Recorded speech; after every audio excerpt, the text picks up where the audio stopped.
I had it in the 6th grade. I found it at the doctor, and it took me a week to recover, right? A week. And good evening from the Renaissance Center tonight. We're here for our special CBS report, Children of the Recession, which we'll have more on in just a few minutes. But first, the latest on the swine flu epidemic, which the CDC said today has spread widely and cannot be contained. The outbreak that began in Mexico is now suspected to have reached New York City. Other cases are reported from Kansas to California. Randall Pinkston is in New York tonight. Randall, good evening to you. Good evening, Jeff. New York City public health officials do indeed confirm that 8 school children have a type A influenza virus, but they can't confirm for sure that it's swine flu until tests have been conducted by the Centers for Disease Control. The flu outbreak at this New York City parochial school is a troubling development. Of the 8 strains of flu virus collected for testing, 2 came from students who had visited Mexico with their parents on spring break last week.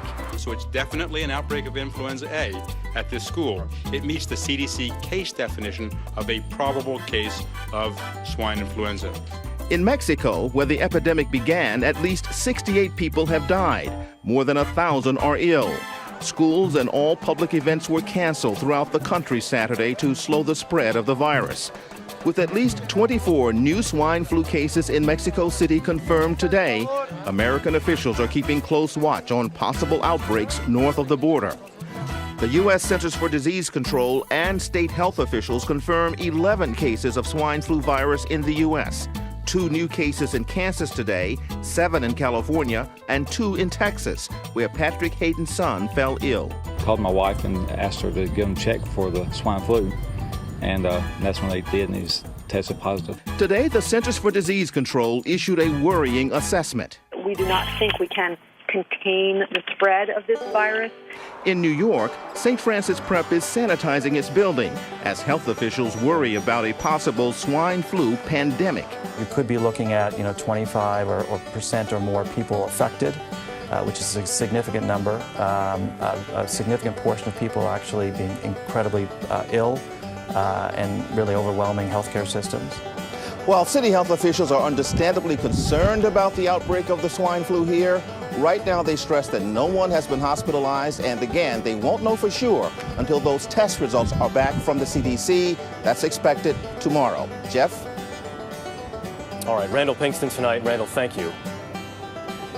For more now on this flu outbreak, we turn to our CBS News medical correspondent, Dr. John LaPook. Doctor, good to see you. Let me ask you, they say the cases in New York City are mild, yet the World Health Organization says this is an emergency.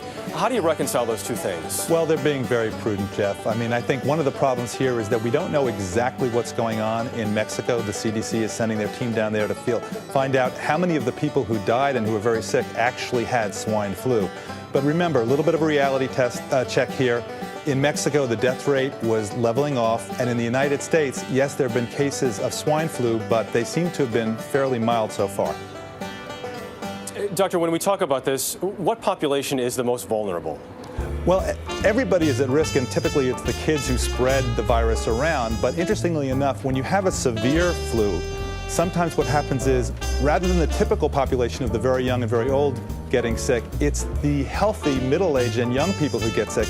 And that's felt to be because they have an overactive immune system, actually a healthy immune system. And so it's not the virus itself that's causing the problem, it's their immune reaction to the virus, and that can cause severe inflammation in the lungs and death. Okay, Dr. John LaPook, we appreciate your time tonight. Thank you.